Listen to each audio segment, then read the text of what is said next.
It was just over a year ago, in the summer of August 2010, that I had the privilege of meeting with the examining council of our Baptist convention.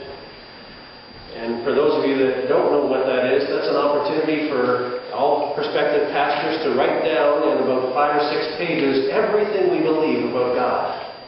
Now just wrap your mind around that for a second. And then we get to submit that to that council. They all get to read it, 30 or 40 of them, and then they get to examine you. You meet with them on a particular day that you're scheduled, and you have an hour where they can ask you any question they desire about your statement of faith, about how you live your life, about your family, your finances, anything that you desire. And as I approached that examination, the number one question that people would ask me when I was approaching it was, "Are you ready?" And I just asked you this morning, how many of you would ever feel ready for an examination like that?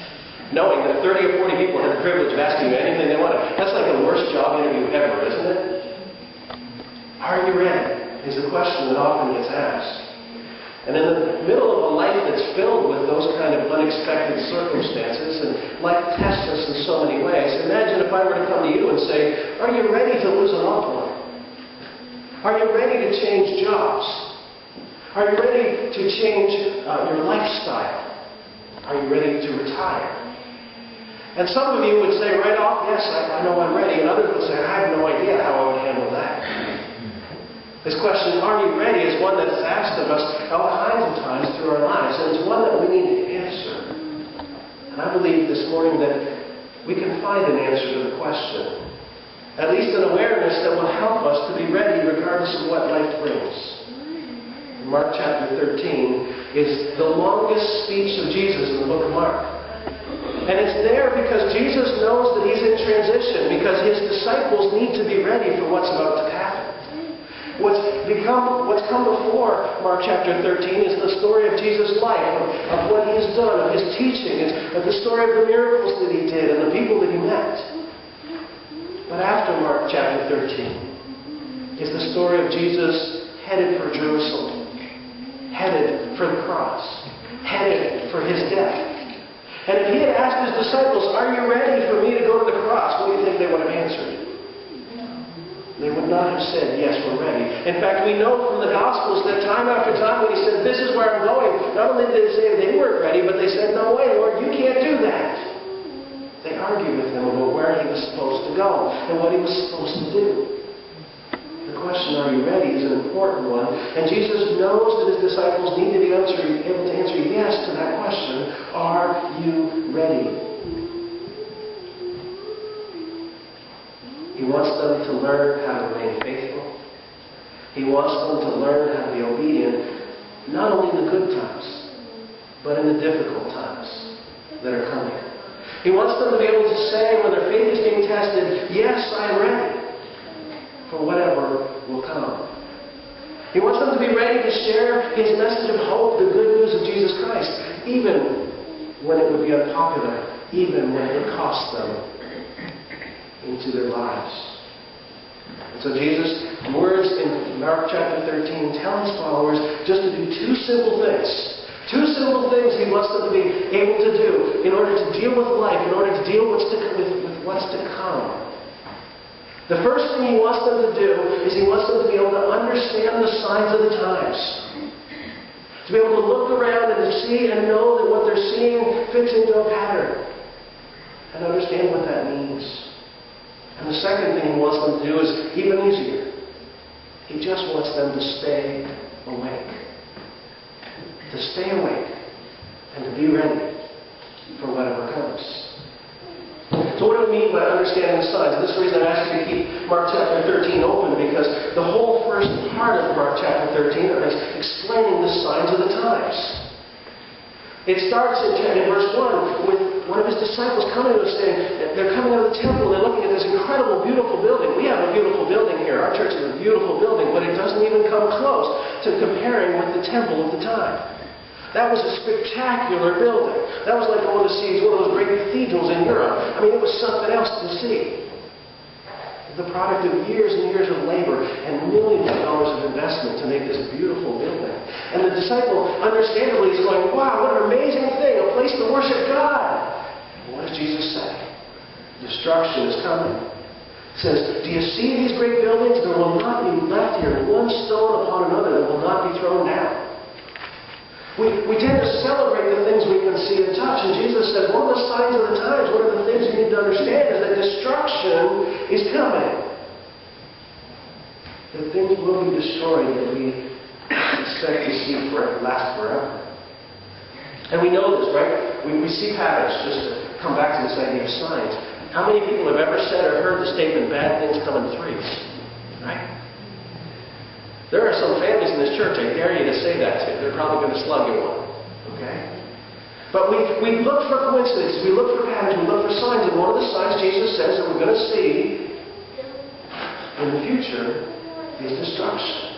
We're also going to see wars and natural disasters. Look at verse 7 and 8. It says that when you hear of wars and rumors of wars, do not be alarmed. This must take place, but the end is not yet. For nation will rise against nation and kingdom against kingdom. There will be earthquakes in various places. There will be famines. These are but the beginning of the birth pains. I just wonder right now this morning, how many raise your hand if you've heard any rumors of wars lately? How many maybe have heard of an earthquake or two? How many have heard of some famine going on in the world? Right? Hello? Okay, I am not an alarmist. I am not a prophet. I'm not going to try and tell you the day. But I can read the signs. Because Jesus told us there's some things we can know to be ready. And one of those things we can know to be ready is that we're going to see some things just like we see in the media these days every single day. Okay? This is an important thing to understand. He's telling the disciples, you've got to be ready. And here's the signs. They saw some things that they may have thought, well, that's it. But they knew that it could get worse. And look what's happening in our world today. Wars and natural disasters are all around us. Terrorism, economic sanctions, hurricanes, tornadoes, earthquakes, tsunamis. Take your pick. It's going on right now. There will be suffering and sacrifice. Look at verse 9. Be on your guard, he says, for they will deliver you over to councils, and you will be beaten in synagogues, and you will stand before governors and kings for my sake to bear witness before them. And the gospel must first be proclaimed to all nations. Friends, I get a newsletter every month called, it's called The Voice of the Martyrs. And they sent me a map which shows all the places in the world where the gospel is either opposed or forbidden. And we take for granted that we can stand up on Sunday morning or we can go down the street and have a conversation about God and nobody's going to bug us. We can just do that, right? But there are places in the world where just to carry one of these books we call the Bible will get you arrested. There are places in the world where if you decide to become a Christian, that carries the death penalty. Did you know that? There are places in the world where to gather together as we are this morning, as so many churches do, is absolutely outlawed and forbidden. And where pastors literally risk their entire families to tell other people the good news. That's the world we live in today. And more so than almost any time since the persecution of the Romans to the early church, we have a persecuted church today. There will be suffering. There will be sacrifice. And there will be false teaching and false prophets. In verse 21 to 23. Look what it says. If anyone says to you, look, here is the Christ. Or look, there he is, do not believe it. For false Christs and false prophets will arise and perform signs and wonders to lead astray, if possible, the elect. But be on your guard. I have told you all things beforehand. See that? What can we know about the future? Well, Jesus has just laid it out for us. We can know that there will be destruction. We can know there will be wars and famine and natural disasters. We can know there will be suffering and sacrifice. And we can know there will be false teaching. And we've seen some of that in the last number of years, haven't we? People that are trying to say, well, I know what's going to happen. How many times in the last number of years haven't we seen some guy in the news saying, this is the day the world's going to end? Yeah? I just love when they do that because that means it's not that day, right? Because Jesus said, no one knows the day or the hour, not the angels, not Jesus himself, only God the Father knows the day. And I wouldn't put it past God the second somebody says this is the day to say, I'm not doing that day just because I ain't letting you be right. Because He is in control, and He knows what's going to happen, and He knows what His plan is. Because, friends, the signs all point to one thing. They point to one simple truth. The one thing we can know absolutely for certain. In verse 24 to 31, it says, "In those days, after that tribulation, the sun will be darkened, and the moon will not give its light, and the stars will be fallen from heaven, and the powers of the heavens will be shaken. And then," look at this, what it says in verse 26, "And then they will see the Son of Man coming in clouds with great power and glory, and then He will send out the angels and gather His elect from the four winds, from the ends of the earth to the ends of heaven." What can we know? What can we understand about the signs? That they all point to Jesus coming back. That what we are seeing today tells us that His return is close. That it's near. That it could happen at any moment. It could happen next year. It could happen next month. It could happen next week. It could happen in the next minute. Jesus is coming back. All the signs point us in that direction. All the signs tell us that's true. And the only thing He is waiting for is for the whole world to hear the gospel. When before in history have we been able to proclaim the gospel like today? Between the internet and the radio and the TV and the satellite, the gospel is going into places where it could never go before, where no pastor, where no Christian would ever be allowed to visit. There are entire areas of the world now that are hearing the good news that have never in their history been able to hear. So that requirement is almost fulfilled. The gospel has been translated now into more languages than they ever dreamed possible. Now, thanks to computers, we have the ability to type in the languages and to type in the information we need and the copies of the Bible, and they just hit a button. Did you know this? And the Bible is translated almost instantaneously into these other languages. And then all the translators have to do is go back through and double check that the grammar's correct. Did you know that? That's the day we live in. And we need to understand the signs. This is what we can know. His coming is near. Are you ready? Are you ready? Because all those signs tell us one thing. Jesus gives us all these signs in the first part of Mark chapter 13. To say, this is what you're going to know, so be ready. And then He only has one simple instruction for us. Stay awake. Stay awake. Now, this is not an excuse for sleep deprivation. Okay? It's not an excuse for more coffee, or Coke, or Pepsi, or whatever your preference is, alright? It's not a literal, you can't ever sleep again. Just let's be clear on this, because some people read the Bible literally, and that's a dangerous thing sometimes. But it is the idea of being prepared at any moment. And if you're a Boy Scout, what's the Boy Scout motto, right? Any Boy Scouts here? Really? No. Be prepared. Right? That was always the motto. Be prepared. And so they always have what they need at any moment. That's what they're taught how to do. We need to be prepared to stay awake because of what we don't know.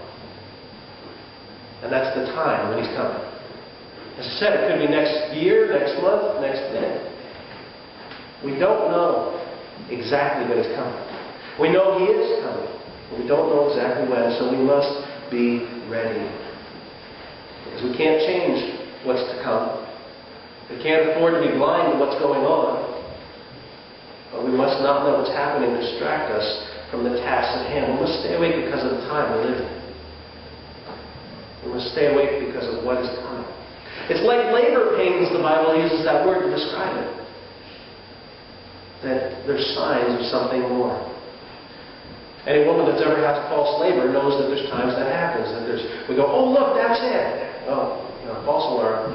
How many times did we visit the hospital now? Time and again we go, nope, go home. Nope, go home. Nope, go home. Interesting thing, at least for Debbie and I, is at the end, she only went to real labor when they induced her. When somebody decided it was time. And that's how it will be when the Lord comes. When God decides the time, it will be the real labor. And we will see Jesus come. God is in control. He has a plan. But we must learn to live in the present. To continue to work in the present. There are entire cults in this world that have built their reputation and built their treasures on the idea that everybody in the cult should give up all they have, should sell all they have, and go sit on a mountaintop singing Kumbaya or something, right? That they go, oh, we know the date, and we know the time, and we know what's going to happen, so just stop and just wait for it, right? That's not what we're to do. We're to be like the Israelites when they were sent to exile. Do you know what they said to the prophet? They said, what are we supposed to do? We've been taken away from our land. We've been taken away from our temple. We've been taken away from our God. And the prophet said, build your houses. Raise your families. Get to work while you wait for the time to return. The same way, that's what we have to do. We have to trust in the promise of Jeremiah 29:11. I know the plans I have for you, declares the Lord. Plans to prosper you and not to harm you. Plans to give you hope and a future. We have to claim that promise and cling to it. Because of the time, we need to stay awake. Tend to our responsibilities. Use our gifts. Minister to God's people. Reach out to His community. That's what we are here for. Because as Jesus said in Matthew 24, verse 27, for as the lightning comes from the east and shines as far as the west, so will be the coming of the Son of Man. No warning when it happens. It will happen so quickly that you cannot prepare. You must be ready. We must stay awake because of the time, and we must stay awake because of the task. Each of us has a gift God has given us. And Jesus uses that analogy, this story in this little passage of the master going away and leaving his servants to do their tasks and the gatekeeper to keep his eye on his return. And it reminds us of that story, the parable of the talents, where the master went away and said, here's 5, here's 2, here's 1. Use what I've given you. Use what I've given you until I return. And the one who had 5, what did he do? He doubled it, right? And he was told, well done. The one who had 2, he also doubled it. He was told, well done. The one who only had 1, what did he do? He buried what he had. He sat and waited for the master to come back on the theory that as long as he sat still, he'd be safe. And he was the one that was judged. Friends, some of you are waiting. And you need to get to doing what God has given you to do. Because we each have a gift God expects us to use. In Romans chapter 12, we see this incredible list of gifts. And God very clearly instructs us through Paul what we are supposed to do with those gifts. He says, as in one body we have many members, and the members do not all have the same function, so we, though many, are one body in Christ, and individually members of one another, having gifts that differ according to the grace given us. Let us use them. If prophecy, in the portion of our faith. If service, in our serving. The one who teaches in his teaching. The one who exhorts in his exhortation. The one who contributes in generosity. The one who leads with zeal. And the one who does acts of mercy with cheerfulness. We are to use our gifts while we wait. While we stay awake. It was Jesus who said in Luke chapter 11, blessed are those who hear the word of God and keep it. Blessed are those who hear and do it. That is where our blessing is. You know, there's a huge difference between feeling ready and actually being ready. Any of you that's gone through any kind of a test in your life knows the truth of that. There's times you feel you're ready. My first driver's test. First time I went to take my driver's test. I've been out practicing. My mom had me out. My dad had me out.